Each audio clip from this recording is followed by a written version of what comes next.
inna li rabbikum fi ayyami dahrikum nafahatin ala fatata'arudu di nafahati. Setiap 1 tahun dari tahun kalian itu ada nafahat. Nafahat itu semacam pintu-pintu gelombang yang kamu itu mudah sampai ke Allah. Maka kamu harus bersiap-siap ada di jalur gelombang itu. Jadi kemana ya mulai Dzulqa'dah gitu, Dzulhijjah Muharram terus satu mulane kalau mulai wingi Dzulqa'dah panik ngamal nopo mawon sekolah lakoni termasuk mulang. Sampai golek kitab pesen teng Surabaya, wau golek teng Jogja. Ke pangeran itu cara pandang itu apa ya? Sering di luar dugaan kita. Nabi Musa sing koyo ngono ya kekasih pangeran dal gremeng terus. Tapi barokah Nabi kekasih gremenge wae dadi rahmat. 4 rakaat disudos 5 nganti ping 9. Wae kabeh riwayat nganti ping 9. Pangeran yudane ya mok 5, ada yang ngrikat tahlil itu bid'ah. Nggak masalah, ada gampang. Yang mati itu jasad, roh. Karena roh ini dago. Terus saya sadar Gusti jebule penting sujud timbang duit. Mana ngandani nek besak niki. Lha ngandani wis dhisik. Ngawur. Ning Quran sing ana wakum minasajidin kowe dadi wong sujud aja dadi wong tukang golek duit. Ngakeh sing ngawur. Nah, dalam konteks ini tuh manusia sekarang tuh bodoh, pinter sampean. Mulane kira usah susah nek saiki bodoh. Tak jamin sampean nak mati ku mesti pinter. Mesti ku nasib pangeran. Laqad kunta fi ghaflatin min hadza fakashafna anka ghita'aka fabasarukal yauma hadid. Kowe saiki lali rapati roh ilmu, tapi sampean nek mati fakashafna anka ghita'aka, tutup bodohmu tak ilangno jare pangeran. Fabasarukal yauma hadid. Kowe sampean pinter, hati itu cerdas. Makanya kamu tidak usah kesusu pinter sekarang. Tak jamin nanti itu pasti pinter. Cuma pas pinter, kalau ta'lamuna ilmal, pas to ilmal yakin, pas latarawunnal jahim. Pas pinter, pas wayai mlebu neraka. Lha iku perkara disebut alhaakumut takasur hatta zurtumul maqabir. Kalla saufa ta'lamun, summa kalla saufa ta'lamun. Terus kalla law ta'lamuna ilmal yakin matarawun al-jahim. Pas dibuka pangeran lho iki lho hakikate uripem. Didelok suci maca tasbih sithik nak jiwagongan sewengi maca tasbih mok ping 3. Ketokno kabeh mek pangeran. Kuwangen kanca nganti direwangi umbal 1 juta mok kangen kanca masa lalu ora tau kangen masjid Bali 1 juta. Lho kula nate lho ngekeki dhuwit masjid. San ini duit kayak masjid saja. Anggap aja kangen masjid. Aku kadang kangen konco tak biayai 1 juta. Sekali-kali kangen masjid tak biayai. Giling ini kan. Mulane kula nu seneng umroh ora kok ora oleh duit. Kangen Nabi tak biayai lah 24 juta. Kadang kangen konco, kangen sing penting-penting. Mau nang reuni bareng iku santri kok reuni bareng. Kok cah SMA. Iku sampeyan ditakokno kabeh mek pangeran. Tapi kalau orang ngaramno, jero-jero, senengane kok gawe mafhum sing nggak terkendali. Tak kon nangkep kabar eskrim nak gawe viral sing ora bener. Nah, makanya hidup ini masalah. Justru dengan hidup ini kita menjadi bodoh. Kenal pejabat penting, di duit penting, koneksi banyak. Cara pangeran sing penting ya eling pangeran iku. Mergo iku sing mbok panen ning akhirat, liyane iku ora ono gunane. Tapi rom iku sok ben. Fakashafna angka ghita'aka fabasarukal yauma hadid. Mulane kula niku kadang ya kecewa mbek urip. Mulane masyhur ngendikane sinten niku Abdul Qasim Al-Junaidi, dene muridé ribuan. Ketika dia meninggal ditanya di mimpi, muridnya tanya, apa yang manfaati bagi engkau ya Abdul Qasim? Murid saya semuanya tidak ada gunanya. Saya mengajari ribuan mereka tidak ada gunanya. Wa ma nafa'ani illa rukai'atun roka'atuha indas sahur. Semua riwayat rata-rata rakaat kecil, bukan rakaat. Semua santri saya, semua pengaruh saya itu tidak ada gunanya. Semua yang ada gunanya adalah rukuk saya kecil ketika waktu sahur. Tapi sekarang orang lebih senang pengaruh, enak jadi gede, pengajian wakai, sing nyangon wakai, sing coba wakai, nanti urusan singit maya, itu ora penting kabeh. Mulane kula niku tak latih roh saiki timbang roh kusumben gambar isen mbek pangeran. Kuwatir kula pas roh pas latarawunal jahim. Aku kula pengaruh kula kathah cara nulis gaya-gaya nanteng mriki teng Bojonegoro, tapi kula wedi. Bar saiki tak anggap penting dadi bangsa men dilingno pangeran wis tak latih saiki. Kula urip dhewean iki biasa, tak latih. Soal kula mulang jen wajib, wong alim wajib mulang. Ya terus sing alim kula yo ngaji, cara sing alim sampean yo ngaji ora masalah. Nah saiki tapi yo mikir kula. Pengen dunia terbalik. Jadi wong sobat iku pinter. Oleh muni ngene, kena apa kaya kok mlebu neraka? Wa qalu law kunna nasma'u aw naqilu ma kunna. Jadi umpama riyen kula pinter ora dadi ahli neraka, berarti wong kafir saiki cek goblok. Sobat yo pinter. Sobat kowe lah yo pinter banget sobat. Jajal saiki sampean pikir. Kowe nak ngelem wong atau ngelem mobil, seri mobil terbaru. Itu kalimatnya mungkin bisa satu kuras. Wah mobil ini bagus, serinya gini, HP ini begini, itu bisa satu kuras. Pas ngelem pangeran mengene tok sing ngecat Lombok. Pangeran wis apa sing ngecat Lombok. Nyifati HP wis sak kuras. 10 menit rabar. Nyifati pangeran sing gawe dekne muk muni sing ngecat Lombok. Neraka ta ora kira-kira sing jenis ini. Cara nabine aku tak nerakakno. Untung nabine Nabi Muhammad sallallahu alaihi wasallam apikane ra karuan ngono iku yo ape disafaat tuh. Malah ben Nabi dikai solusi ngene nek ngono wiridane subhanallah bihamdi adada khalqi. Pokoke Gusti kula maca jenengan suci sejumlah makhluke jenengan. Dadi kok kliru-kliru lah wis pokoke tau muni adada khalqi. Mulane kita ulangi iku nggo solusi. Dadi nak mujimu kurang akeh wis tau muni subhanallah wa bihamdi adada khalqi. Ya aku sakake kowe luar biasa asline. Mulane normale kula mlebu swarga nang delok. Tapi swarga itu fadhole pangeran ora malam-malam terus. Nah sekarang sampean saat tanya, sekarang sampean tuh hidup apa mati kalau dalam pandangan ilmu hakikat? Sekarang malah mati. Hidup itu nanti. Namun manusia iku turu la wa idza matu. Nah mati lagi sabahu lagi tani. Makanya kita harus curiga dengan otak kita sekarang, pikiran kita sekarang. Justru karena kita hidup kita menjadi bodoh, nganggep bojo penting, duit penting, komunitas penting. Padahal yang penting tentu Allah Subhanahu wa taala. Tapi kan Allah apian, untungnya Allah itu apian. Ke mergawe ya dibarno, golek bojo ya dibarno, butuh koneksi pejabat ya dibarno, nyampe pangeran ya dibarno. Nyatane ya mati kok darani terkuat. Ukuran kuat itu apa coba? Misalnya ukuran kuat itu kasil kajati, apa mereka punya cita-cita semuanya kasil? Tidak juga. Mereka menguasai dunia yang musuhnya akeh. Kalau ukuran kuat tidak mati, presiden itu ya mati. Kan sebenarnya nggak pernah benar istilah yang terkuatnya, tapi pengen aja membarno. Tapi kesomben ning akhirat, ilmu itu kelihatan semua. Kamu tidak akan muji orang kafir. Mulai muji piye ngarwane neraka sap itu. Kowe ora bakal muji duit penting sing ternyata sing penting maca napa tas. Mulane kula suwun teng donya iku wiling-wilingan Kang mbuh pira kadare tahu sungkem ning pangeran. Wis mbuh pira kadare. Syukur-syukur kata ayat ini fa subhanallah wa hina tumsuna wa hina tusyukun. Wani esuk yang mergo muji pangeran, wani sore yang mergo muji pangeran. Nanti disebut wiridan-wiridan asbahna wa asbahal mulku lillah. Kula wani esuk nggih tetep mawon kekuasaan panjenengan. Kok wani sore amsena wa amsal mulku lillah. Lah wong sakniki ngene-ngene iki serapayu. Wong kiai kados kula niku serapati payu. Wis mergo wong sakniki ku jabatan tu penting, uang ku penting ngene-ngene. Wong kafir wae roh nak dhuwit penting. Saiki lonte nganti dadi lonte mergo ngerti dhuwit iku penting. Copet nganti copet iku mergo ngerti dhuwit iku penting. Lah nek kowe kiai kok roh dhuwit iku penting, ilmu padha mek lonte mek copet. Paham nggih? Orang saiki lonte nganti dadi lonte mergo ngerti nek apa? Dhuwit penting. Copet nganti dadi copet mergo ngerti nek dhuwit. Ya terus kowe kiai kok mau ngomong duit iku penting. Lah kiai kok ilmune mok tok kono iku kembarane jek akeh. Tapi nek muni ngene, tahajud iku penting. Apa meneh wusul be Allah. Ora iso copet ngomong ngono. Ora iso. Mulane jari Imam Ghazali la tafrah bi ilmin sing yastariku ma'akal fusak wal kufar. Kowe coba nggawe ilmu sing wong fasik wae roh koyo kowe. Kok kowe ngomong ilmu penting, wong fasik ora yo roh. Lah opo kowe ulama melok ngomong ngono? Sing ngomong ngono wis akeh, kowe ora usah melok ngomong, ya mau lakoni ngono wae. Tapi bobor aro. Mergo naro kembar.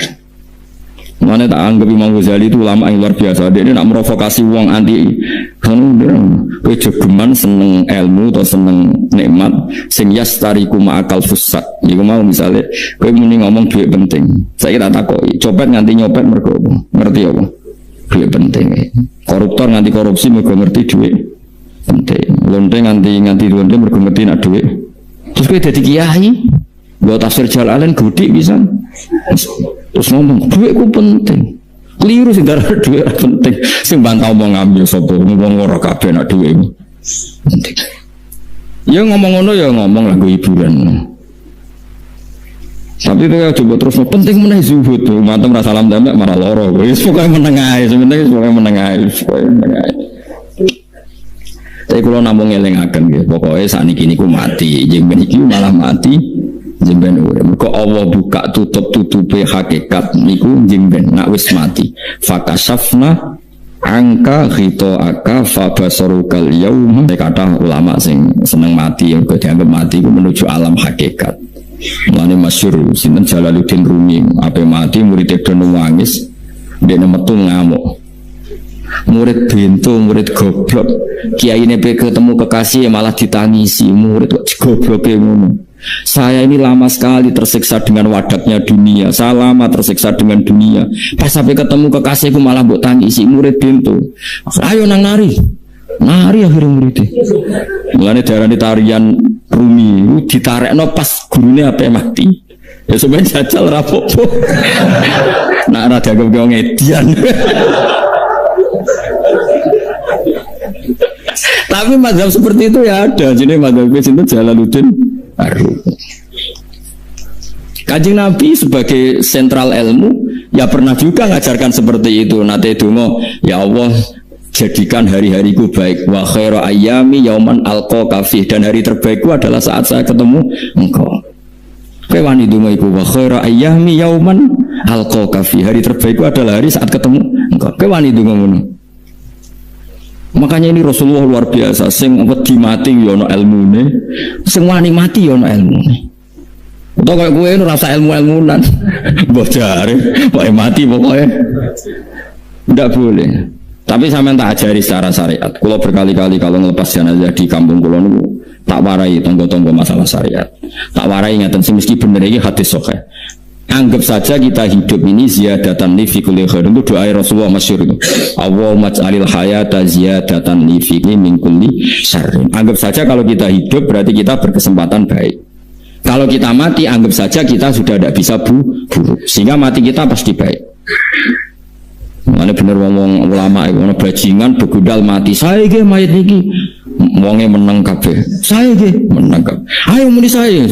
Bareng dong ngomong saya apa nih jare kiai ini ya saya baru kayak mati serazino rama alim rang rampok nadine urip gak saya mergo iso maling seorang berarti mati dadi saya tak dadi elek saya lek mulane wong alim-alim nek mati fase kelas saya iki nah iku ana ilmune mergo mati iku rohatan mingkuli sarin akhir dari segala maksiat ya akhir dari segala fakir barang pokoknya itu ngajarkan kita itu ilmu itu simpel ya. Anggap saja lah hidup itu misalnya kok jenengan ngaji kulo anggap aja sama ngaji kulo itu bentuk tawaduk. Aku ngalim lah tetap ngaji tawaduk kulo ke tawaduk kayak aku kecelok ngalim lah kok rembang sowan rene besok sama be aku lo sowan kulo wong ngalim gurumu sowan rene wong sowan itu sopan tak sopan kowe ya sopan alim lah bebo ngaji sopan sanggep ae ngono pokoknya anggap ape napa cukup terus anjen ngaji anjen ra iso lho suudzon haram suudzon niku jadi Allah itu cara pandang itu lebih gampang ketimbang ahli fikih timbang manusia. Kok bolak-balik nyontokno Allah niku zat sing luar biasa gampangan. Wong Nabi Isa kila Nabi Musa itu ada cerita di kitab Al-Minanul Kubro karangannya sinten Imam Saroni. Itu Isa kila Nabi Musa, siapa hari ini yang bisa sedekah kepada Allah maka pasti masuk surga, karena hari ini pintu surga dibuka. Memang ada momen-momen yang pintu rahmat itu dibuka, ada kayak hari-hari biasa, termasuk hari-hari ini. Kalau bersaksi hari-hari ini termasuk dibuka. Masyhur itu ada hadis, inna li rabbikum fi ayyami dahrikum nafahatin ala fatata'arradu li nafahati. Saya ulang lagi ya. Inna li rabbikum fi ayyami dahrikum nafahatin ala fatata'arradu li nafahati. Setiap 1 tahun dari tahun kalian itu ada nafahat. Nafahat itu semacam pintu-pintu gelombang yang kamu itu mudah sampai ke Allah. Maka kamu harus bersiap-siap ada di jalur gelombang itu. Jadi kemana ya mulai Dzulqa'dah gitu, Dzulqa'dah itu Hijjah Muharram terus 1 Rajab. Mulane kula mulai wingi dul kok dawu pandek ngamal napa mawon kula lakoni termasuk mulang. Sampai golek kitab pesen teng Surabaya, wau golek teng Jogja. Wis wae macam-macam lah. Karena ada ayami dari di ngendikan Allah minha arbaatun apa? Hurum. Terus wonten tiyang nu sing ra dipopo. Ora dipopo terus ora dipopo. Modene iku tukang gawe surujul faros. Tukang gawe hiasan cara mriki apa? Pelanan apa? Pelanane apa? Jaran. Ini gawe sepatu jaran, pelanane jaran. Takok ngene mbek Nabi, kila Nabi Musa. Ya Nabi Allah Musa. Kulo tak gawe pelana yang bagus saja karena saya bekerja.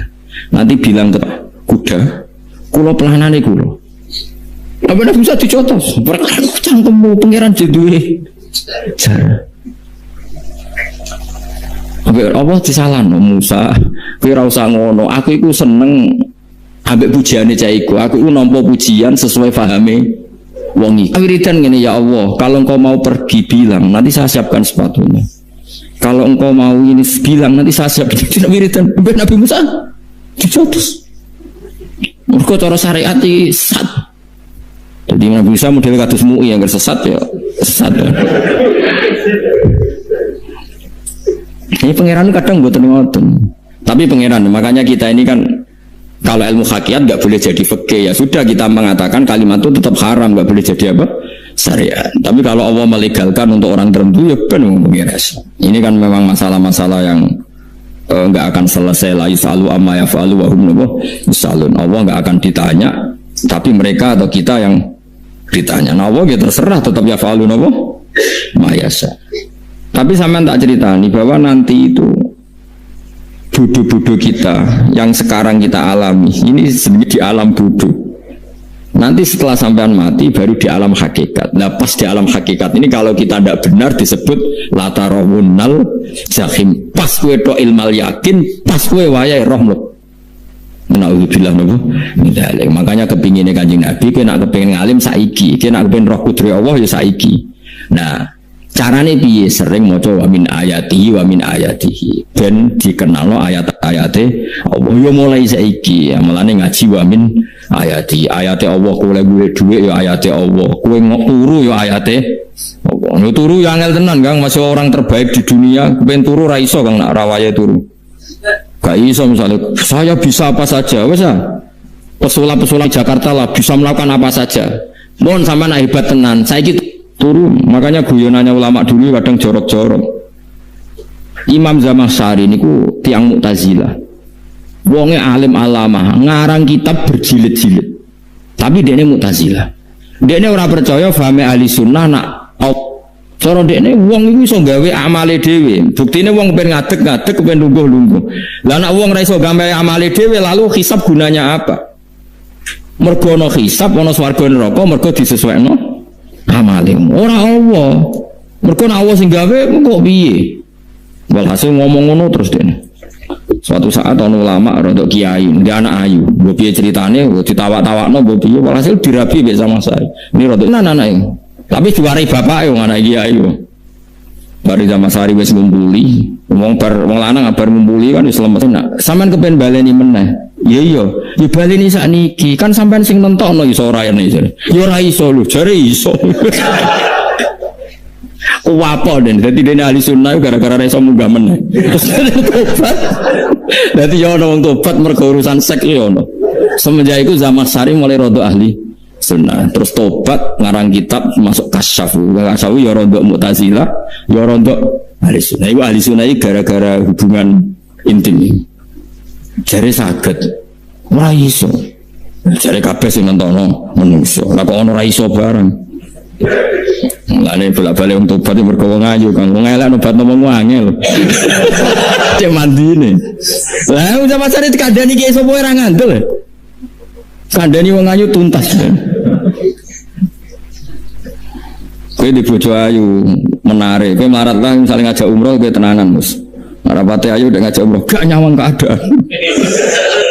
Mulane ayu ku ya kadang penting nak ngajak apik lho ya, nak ngajak elek iku sing berkorong. Paham itu terus kula suwun ayat-ayat wa min ayati ini ku anggap mawon selain bu iman kowe kembang kowe rom somben terus pas kowe roh pas latarawunal jahim. Tapi mulane kula nak maca wa min ayati ini syukur banget. Allah mengertikan kita, dia mengertikan kita langit bumi ku ayatku, kowe turu yo ayatku, kowe golek dhuwit wabti wa hukum min fadlih yo ayatku. Ane ketika Imam Ghazali faqullu ma fil Qur'an ta'arufun minallah, kabeh Qur'an iku Allah ngenalo zate ning kowe. Mulane nang kenali saiki sedurunge kowe kenal pas wayahe kenal Allah serana gunane. Iku wong kafir akhirnya ngerti nek Allah iku hak, ngerti neraka hak, pas roh nak hak, pas latarawunal jahim. Mulane rom kudu saiki. Bang ya mengko bar ngaji langsung salat 2 rakaat. Mun ngertos Gusti, ngertos apa pokoke munamuni pun ngertos. Bar salat yang mending pun ngertos. Engko bar apa neh pun ngertos. Insyaallah mboten terlambat. Soalnya falam mata bayana lagu kola alamu an-nawaha ala kulli syai'in qadir. Pokoknya anggar dunia wis ketok maknane kowe kudu di kesimpulan alamu an-nawaha ala kulli syai'in qadir. Kok hakikate dunia niku sebudi niku Allahul ladzi khalaqas sab'a samawati wa minal ardi mislahun yatanazzalu amru bainahunna li ta'lamu annallaha ala kulli syai'in qadir wa annallaha qad ahata bi kulli syai'in ilma. Allah gawe langit bumi iku jumlahe 7. Lan urusan ning langit bumi iku macam-macam. Ana wong gedhe dadi wong cilik dadi wong gedhe, kere sugih kere macam-macam. Urusan digawe bolak-balik mbek pangeran iku muk li ta'lamu supaya kamu tahu annallaha ala kulli syai'in qadir. Memang Allah iku zat sing kadang anake kiai dadi kiai, anake kiai ra dadi kiai, engko sing anake ora kiai dadi kiai debutan, engko ra sida kiai jatuh. Engko sing anake kiai dadi kiai meneh, dibredel meneh, molak-malik dunya. Muk ben li ta'lamu annallaha ala kulli syai'in qadir. Sing profesor doktor dadi anak buah wong terima insinyur. Kadang insinyur anak buah wong tamat SD, sembah kono donya bolak balik. Mau Allah iku mau kepengin kowe iku ngerti pancen Allah wa ala kulli syai'in qadir. Dadi ya tanazzalu dadi tumurun apa al-amru bainahunna, urusan langit bumi kabeh digawe variasi, digawe macam-macam. Mau Allah kepengin kowe iku li ta'lamu annallaha ala kulli syai'in qadir wa annallaha qad ahata bi kulli syai'in ilma. Aja sampai kita ngalami pas kowe roh, pas kowe mlebu neraka. Mergo roe terlambat.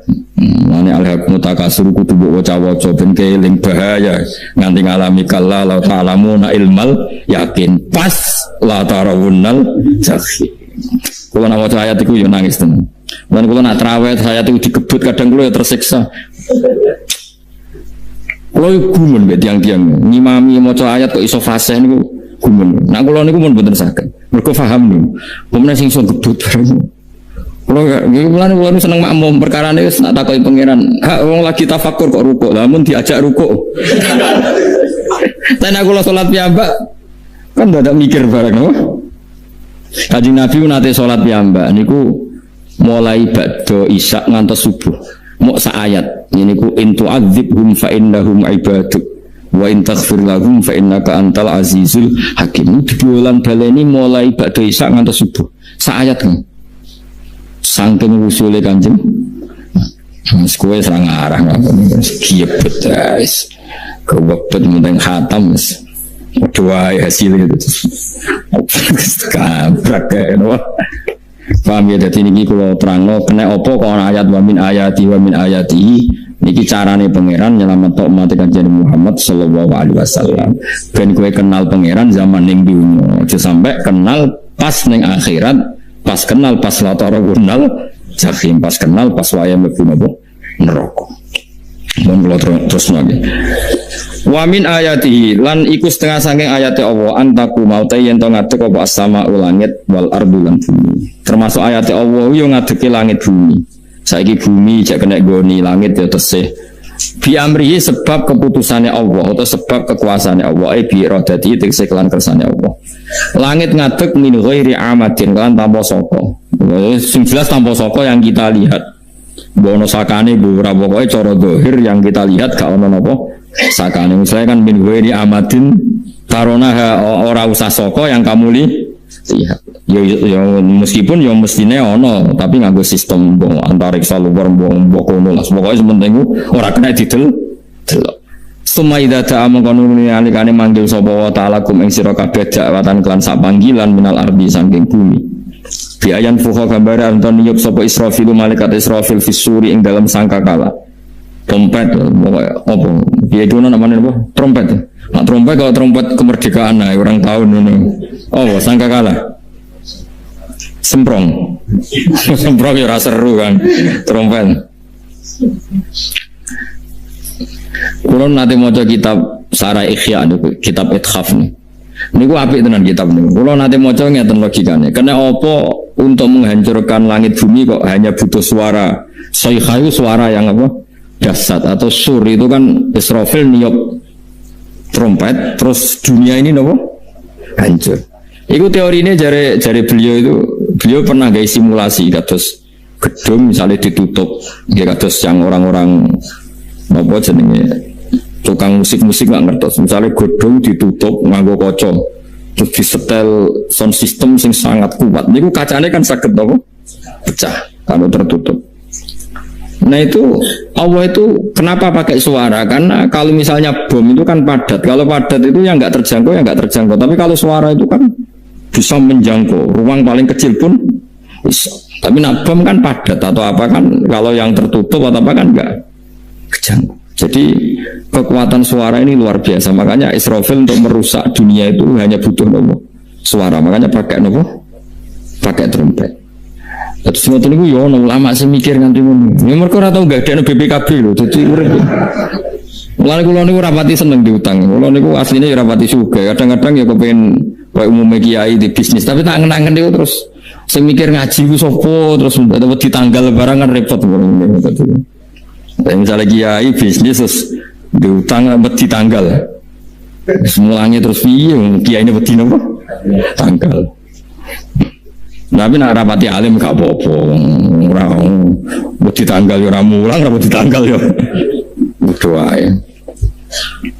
Jadi ono ulama sing analisis kenapa menghancurkan dunia itu lewat nopo?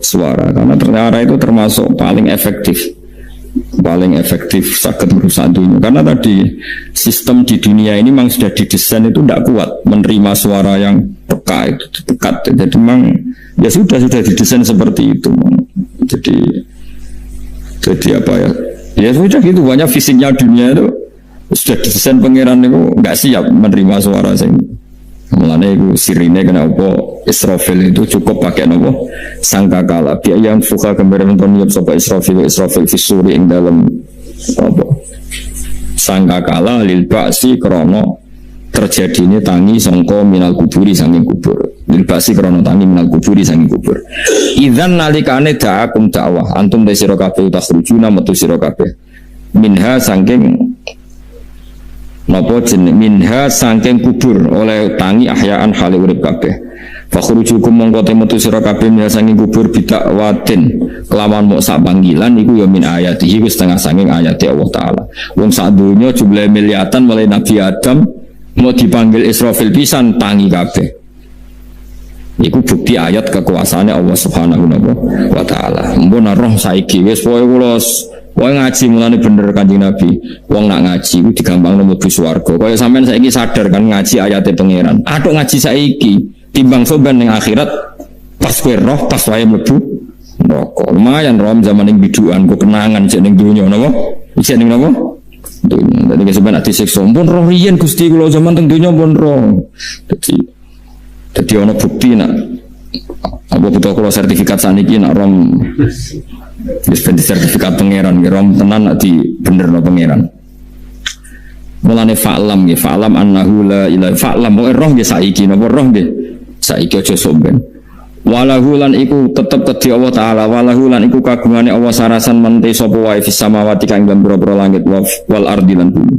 Nah ini cobalah jadi etika kita, muhasabah kita. Jadi muhasabah itu cara berpikir kita set, kita pikir ulang. Ternyata semangatnya seorang nabi itu wastaghfir lidzambika walil mu'minun. Semangatnya itu memintakan ampun. Orang ahli tafsir tahu semua kalau nabi itu tidak mungkin dosa. Jadi itu khitabun nabi wa urida bihi ummatu, itu khitab nabi, tapi yang dimaksud itu umatnya, karena nabi tidak akan mengalami dzambun, tidak akan mengalami dosa. Sekarang enggak, kadang-kadang kita ini kalau orang lain salah itu semangat. Kalau di perusahaan ada teman salah, apalagi miran salah itu seneng. Barokahnya salah bisa ganti. ganti kan gitu. Mungkin di dunia tokoh juga gitu, barokahnya ada tokoh salah, kita yang jadi populer sendiri, tidak boleh seperti itu. Kita harus salimus sodri di jami'il muslimin. Jadi ini harus dilatih. Saya tadi matur sama Habib Ahmad, latihan kita jadi hidup. Nabi itu kalau resep jadi wali itu kata Nabi gampang. Kata Nabi, kalau kamu ingin disenangin Allah, ya sudah. Kalau kamu asbahta wa amseta gini-gini, perasaan kamu kata Nabi jangan punya perasaan ghil sama orang muslimin. Itu sudah wadzalika min sunnati. Makanya Nabi ngendikan la yablughni ahadun an ahadin syai'an. Ada yang baca la yuballighni ahadun an ahadin syai'an. Seseorang jangan melaporkan ke saya tentang salahnya yang lain. Fa inni akhruju ilaikum wa ana salimus sadri. Karena saya ingin ketemu sampean semua dalam keadaan salimus sadri, tidak punya perasaan apa-apa.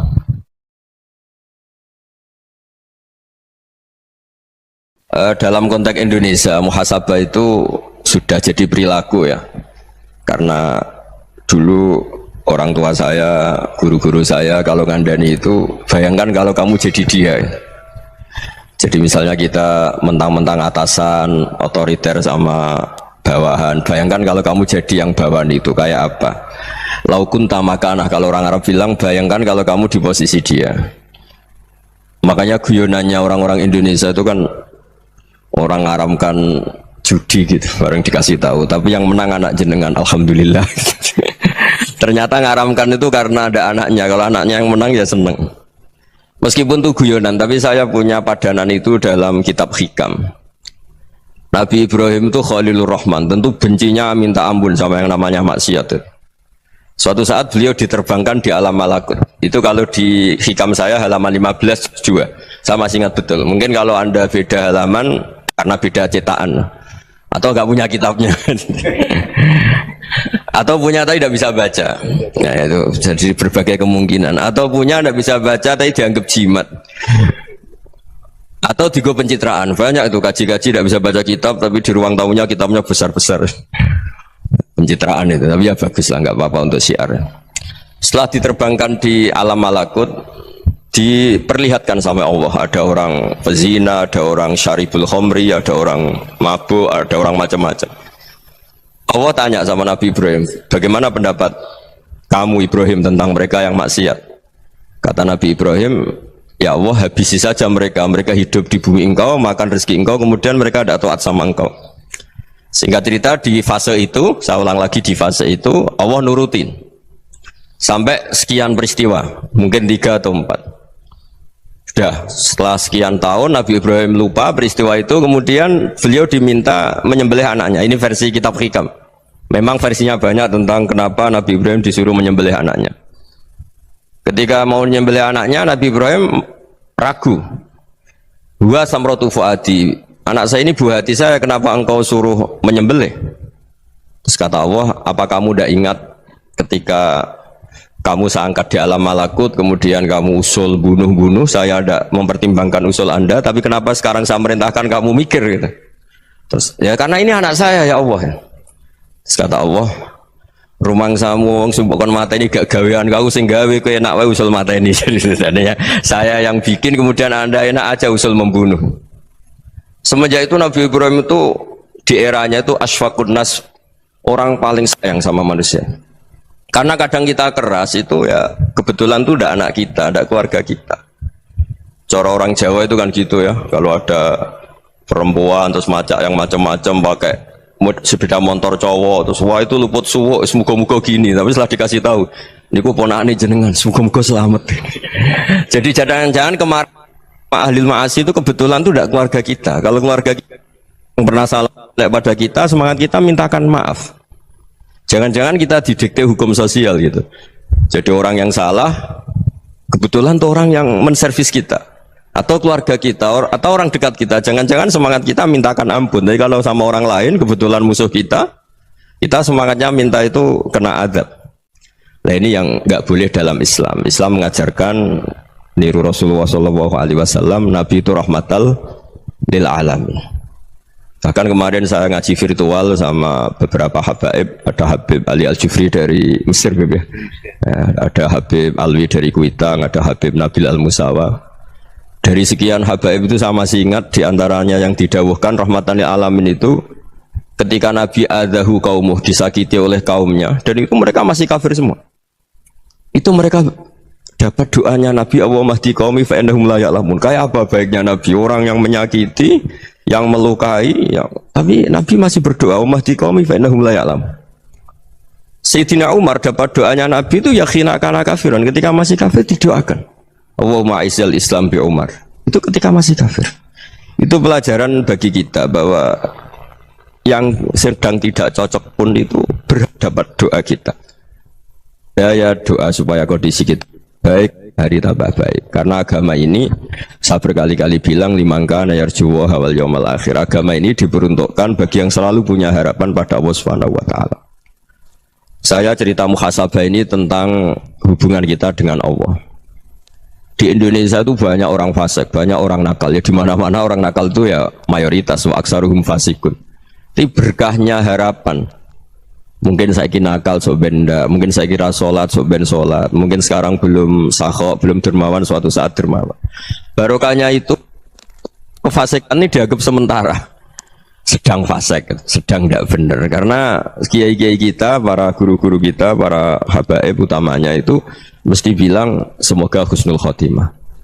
Nah barokahnya doa itu semoga husnul khotimah itu menjadikan satu pola sosial. Yang sedang fasik ini masih diharapkan jadi lebih baik, jadi lebih. Sehingga kita tidak ngambil sikap ekstrim, ya ingin menghabisi atau ingin mengadili, tidak. Karena selalu kita punya harapan.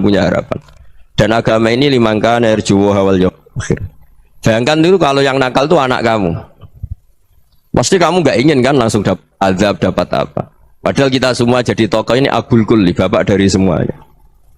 Sehingga ketika Rasulullah SAW jalan-jalan kemudian melihat perempuan sedang menyalakan api. Kalau apinya mati ditiup, anaknya dijauhkan. Nanti kalau sudah jauh dari api anaknya digendong lagi. Terus kata Rasulullah, matur ke semua sahabat, Aro'aitum anna hadih tarihatan waladaha alan nar. Apa kamu berpendapat bahwa perempuan ini akan melemparkan anaknya ke neraka? Tidak ya Rasulullah. Tidak akan seorang ibu melemparkan anaknya ke api. Terus kata Rasulullah, Allahu arhamu min hadih biwaladiha. Allah lebih rahman, lebih rahim dibanding orang tua ini kepada anaknya. Ini yang harus kita kenalkan terus, kita kampanyakan terus supaya orang hubungannya dengan Allah itu nyaman, asik. Sehingga dengan demikian selalu ada harapan bahwa yang sedang nakal ini suatu saat tobat. Kita tidak boleh menghukumi pasti begini, pasti gini, itu tidak wilayah kita. Itu juga yang dicontohkan Rasulullah SAW. Secara lahir Nabi itu nggak berkenan sama Wahsy, karena Wahsy itu salahnya salah fatal karena membunuh ahabban nasi ila Rasulillah, yaitu membunuh Said Hamzah. Jadi ketika Wahsy tobat, Nabi itu terima tobatnya. Dan ketika beliau dengan basariyahnya agak siap ketemu Wahsy karena harus ingat Sayyid Hamzah, basariyahnya diturutin. Oke, kamu iman, saya turutin, tapi jangan sering ketemu saya. Karena kalau ketemu kamu, saya masih ingat sama paman saya, Sayyid Hamzah. Kita bisa ngelola seperti itu. Kita tidak cocok sama orang, bagaimanapun mereka umatur Rasulullah SAW, kita tetap mencintai mereka. Misalnya kalau beda agama, mereka sama-sama orang Indonesia, kita mencintai mereka atas nama warga Indonesia. Tapi kalau misalnya potongannya ora cocok, beda kultur, bawaannya itu mangkel no coro Jawa, ya bisa diilmoni, jangan ketemu. Wong sudah tidak cocok, ingin ketemu nyari solusi. Roh ini tok seneng itu kan ya repot itu. Ya sudah kalau nggak pati cocok ya jangan sering ketemu. Dan itu kita bisa memanage seperti itu tuh bisa. Saya berkali-kali cerita tentang Imam Syafi'i. Kalau dikasih tahu ya Imam Aba Abdillah, panggilannya Imam Syafi'i, tetangga anda ini ternyata banyak yang nggak senang anda. Jawabnya beliau senang. Ya bagus kalau nggak senang saya, ndak utang saya katanya. Jadi gara-gara sama seneng aku ngatur aku ini kan. Dan mungkin sama rasa seneng kan ya enak. Jadi hidup itu dianggap happy. Kalau seneng ya teman silaturahim, kalau nggak seneng ya nggak bakal utang gitu. Baru kayak seneng itu nggak ganggu. Gitu. Jadi dulu itu orang bisa ngelola seneng nggak seneng itu bisa. Karena ada kearifan hubungan dengan Allah Subhanahu wa ta'ala. Hidupnya selesai karena masyghul bi dzikrillah, mereka sibuk dengan Allah. Makanya kata ulama-ulama tasawuf, kamu jangan melihat manusia perilakunya, tapi kamu juga harus ingat yang gerakkan semua itu Allah Subhanahu wa ta'ala. Dengan demikian kita farah, kita senang. Makanya Nabi kalau ngutus Anas bin Malik kemudian nggak kesampaian yang diinginkan karena Anas main, ketika garwa-garwane Nabi agak tersinggung, Nabi andaikan Allah menghendaki yang saya inginkan kesampaian, pasti itu kesampaian. Jadi dianggap kegagalan Anas gak manggil yang dituju Nabi itu ya kersane Allah, ya enteng saja. Sidina Ali lebih parah lagi yang dialamin. Itu dalam beliau kalau dipanggil tuh gak cepet-cepet ke sana. Ketika ditanya, kenapa kamu tak panggil gak cepet ke saya? Amin tuh ukubatak. Karena aku tahu engkau orang baik. Orang baik itu pemaaf. Jadi makanya orang-orang soleh dulu itu bodoni itu. Makanya sekarang kalau ada orang bodoni itu mesti beda orang soleh. Kalau orang-orang soleh itu kakean husnudzon lagi sering dibodonin. Abdul bin Umar itu masyhur itu. Kalau ada budaknya sering sholat, sergap sholat itu dimerdekakan. Akhirnya nggak sholat pun pura-pura sholat. Akhirnya juga dimerdekakan. Ketika ditanya, kenapa engkau merdekakan? Padahal mereka sholatnya menipu engkau, kata pembisik-pembisik itu. Man khoda'ana lillah in khoda'na lah. Dia nipu atas nama Allah, berarti saat tertipu juga atas nama Allah. Gak masalah dong, semuanya demi Allah Subhanahu wa ta'ala. Jadi ketika kita mensifati Allah Ta'ala itu ghafir, Allah pemaaf. Jangan kamu nggak fair untuk diri kamu nyifati Allah ghafir, pada orang lain Allah kamu sifati syadidul iqab.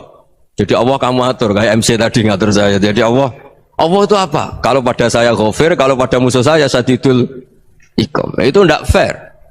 Kalau Anda punya harapan kepada Allah karena Allah Rahman Rahim, Allah ghafir, sebenarnya Allah pada musuh kita ya bisa saja Allah ghafir, bisa saja Allah Rahman Rahim. Sehingga kita melihat orang lain yang kita tidak cocok itu ya enteng saja. Itu min ummati Rasulillah sing tanaluhu syafa'atuh, tanaluhu sa'atu rahmati, tanaluhu fair. Jangan dengan kita kayak mesti dapat rahmat, jangan orang lain kayak Allah pasti syadidul iqab. Itu tidak boleh. Sehingga ketika ada orang Badui, singkat cerita orang Badui ini kencing di masjid, semua sahabat membentak dia. Yang nggak bentak hanya Nabi dok. Saking mangkelnya orang ini karena semua sahabat bentak kecuali Nabi. Setelah dibenarin Nabi, terus Nabi nyuruh sobu ali dhanuban min ma'in. Setelah disucikan masjid itu, dia berdoa keras sekali. Allahumma arhamni wa Muhammadan wa la tarham ma'ana ahadan. Ya Allah, yang berhak dapat rahmatmu hanya saya dan Nabi Muhammad, yang lainnya jangan. Karena yang lainnya tuh jengkelin, gitu aja saya salah dimarah-marahin gitu. Jadi kalau kamu doa terbatas ya kayak orang Bedui ini, kayak orang Arabi. Apa kata Nabi? Laqad tahajjarta wasi'an. Allah yang rahmatnya luas menjadi kamu sempitkan. Karena kamu mau atur Allah hanya Rahman pada Indonesian Power, pada NU, pada kita, yang orang lain nggak perlu dapat. Itu kan kasihan Islam, karena Islam terus nggak dimiliki semua orang. Allah nggak dimiliki semua orang, Rasulullah nggak dimiliki semua orang, karena di NU, di ormas tertentu, di nggak boleh seperti itu. Nggak boleh takhasyar tawasian, kata Nabi, nggak boleh mempersempit zat yang rahmatnya itu luas. Ini semoga etika ini kita pakai di Indonesia. Yang sedang fase kita harapkan lebih baik, yang sedang nggak dapat hidayah kita doakan dapat apa? Hidayah. Masyhur kan, makanya tadi saya mohon sama Habib Ali supaya Habib Ahmad supaya tetap mahalul qiyam tabaruk sama Habib Ali. Di antara doa-doa di Simtud Duror masyhur itu antuqa bilal mudhniba minnah bil ghufran wal musi'a bil ihsan. Jadi harapannya para habaib, para orang-orang baik dulu ya, semoga yang dosa itu dimaafkan, yang sedang salah dibuka, bikin lebih baik. Nabi itu tugasnya juga gitu. Wastaghfir li dzambika walil mu'minina wal mu'minat. Nabi itu tugasnya juga memintakan ampun yang sedang salah. Nah ini cobalah jadi etika kita, muhasabah kita. Jadi muhasabah itu cara berpikir kita set, kita pikir ulang. Ternyata semangatnya seorang nabi itu wastaghfir li dzambika walil mu'minun. Semangatnya itu memintakan ampun. Orang ahli tafsir tahu semua kalau Nabi itu tidak mungkin dosa. Jadi itu khitabun Nabi wa urida bihi ummatu, itu khitab Nabi, tapi yang dimaksud itu umatnya, karena Nabi tidak akan mengalami dzambun, tidak akan mengalami dosa. Sekarang enggak, kadang-kadang kita ini kalau orang lain salah itu semangat. Kalau di perusahaan ada teman salah, apalagi miran salah itu seneng, barokahnya salah bisa ganti kan gitu. Ya, jadi kalau mungkin di dunia tokoh juga gitu, barokahnya ada tokoh salah, kita yang jadi populer sendiri, tidak boleh seperti itu. Kita harus salimus sodri di jami'il muslimin. Jadi ini harus dilatih. Saya tadi matur sama Habib Ahmad, latihan kita jadi hidup. Nabi itu kalau resep jadi wali itu kata Nabi gampang. Kata Nabi, kalau kamu ingin disenangin Allah, ya sudah. Kalau kamu asbahta wa amseta gini-gini, perasaan kamu, kata Nabi, jangan punya perasaan ghil sama orang muslimin. Itu sudah wadzalika min sunnati. Ketika Rasulullah wafat, itu separuh sahabat hampir mayoritas Ya Rasulullah, kita semua ingin kita dulu yang meninggal karena engkau begitu penting. Maka jangan meninggal dulu, kita yang meninggal. Kalau kita yang meninggal itu gak apa-apa, tapi kalau engkau penting, jangan meninggal. Tapi ada saja sahabat, lah tidak seperti itu. Saya suka Rasulullah meninggal dulu. Alasannya masuk akal. Biar Allah menyaksikan saya kama usaddikuhu hayyan usaddikuhu maitan. Allah biar menyaksikan saya iman kepada Nabi ketika masih hidup. Dan saya buktikan setelah mati pun, setelah meninggal pun, setelah wafat pun, iman. Jadi ternyata baisnya itu supaya orang tahu bahwa iman kita kepada Nabi itu iman yang super. Jika ketika beliau sugeng ya kita iman, setelah wafat juga kita iman. Kai usaddikuhu maitan kama usaddikuhu hayyan. Supaya saya mentasdikkan beliau setelah meninggal sebagaimana kita mentasdikkan beliau saat masih hidup. Dan ternyata Allah ridho dengan perkataan sahabat itu. Kenapa Allah ridho? Karena menjadi pelajaran bagi orang-orang yang ditakdir gak menangi Rasulullah SAW. Tetap mereka ini. Jangan kayak setan itu kurang ajar betul kalau iblis itu. Masyhur itu, iblis itu nangis-nangis neng Nabi Musa. Iblis itu takutnya sama Allah itu luar biasa, sampean kalah. Iblis itu setiap ketemu malaikat karena dia ngerti alam gaib, mesti apa itu? Kama sali syaitani id qala lil insani kfur falamma kafara qala inni bari'um minka inni akhafu wa rabbal alamin. Jadi setan iblis itu paling sering bilang inni akhafu wa rabbal alamin karena iblis itu tahu surga, tahu neraka, tahu kekuasaannya Allah. Jadi takutnya sama Allah luar biasa. Makanya setiap dia mengajarkan kekafiran, setelah orang itu kafir gimana? Inni bari'um minka inni akhafu wa rabbal alamin. Saking takutnya sama Allah, suatu saat iblis ini datangi Nabi Musa.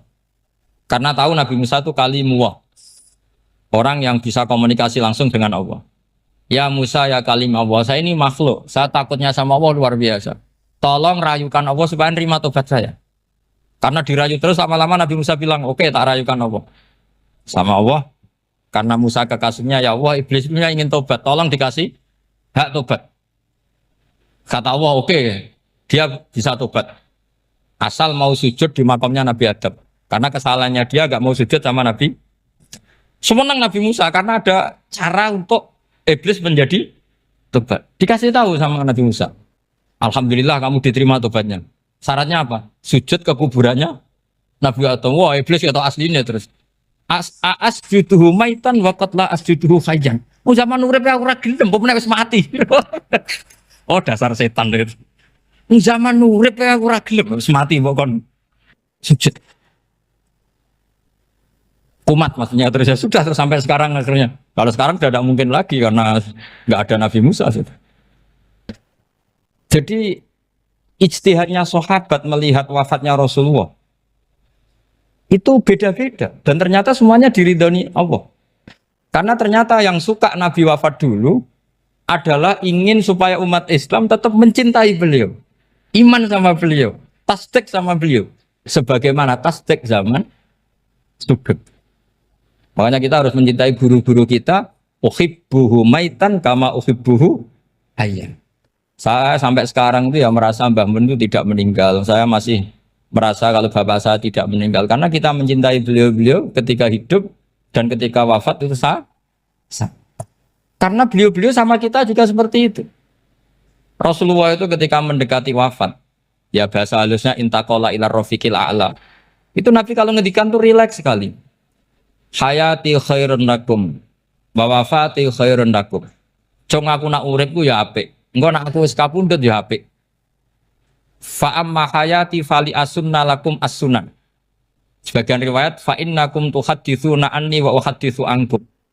Kalau saya masih hidup, saya bisa mengajarkan kamu sunnah. Mengajarkan kamu tradisi-tradisi yang benar. Dan ketika aku mati, ketika aku sudah wafat, maka saya jejer Allah, kata Nabi. Saya berdampingan dengan Allah, maksudnya dekat Allah. Tentu bila kaifin walan hisab. Terus sudah fa'inna amalakum, amal-amal kamu diperlihatkan ke saya. Berhubung saya sudah dekat Allah, kalau amal kamu baik, saya muji Allah. Kalau amal kamu buruk, saya langsung mintakan ampun kepada Allah. Jadi Nabi rileks sekali. Artinya saya hidup bagus karena bisa ngajarkan kamu as-sunan wa syara'i'. Kalau saya wafat karena saya dekat Allah. Kalau kamu baik saya muji Allah, kalau kamu buruk saya mintakan ampun kepada. Guru-guru kita juga seperti itu. Justru setelah wafat beliau-beliau punya kesempatan dekat sama Allah, dekat sama Al-Malail A'la sehingga mendoakan apa? Nah terus kata Sayyid Muhammad, wala taqulu lima yuqtalu fi sabilillahi amwat. Kamu jangan pernah berkeyakinan atau berpendapat atau berkomentar kalau orang-orang yang mati fi sabilillah adalah berstatus apa? Mati, amwat. Kala. Terus kata Sayyid Muhammad, hadza li amati syuhada. Ketentuan ini bagi umumnya syuhada. Artinya gini, umumnya syuhada saja tidak berstatus amwat.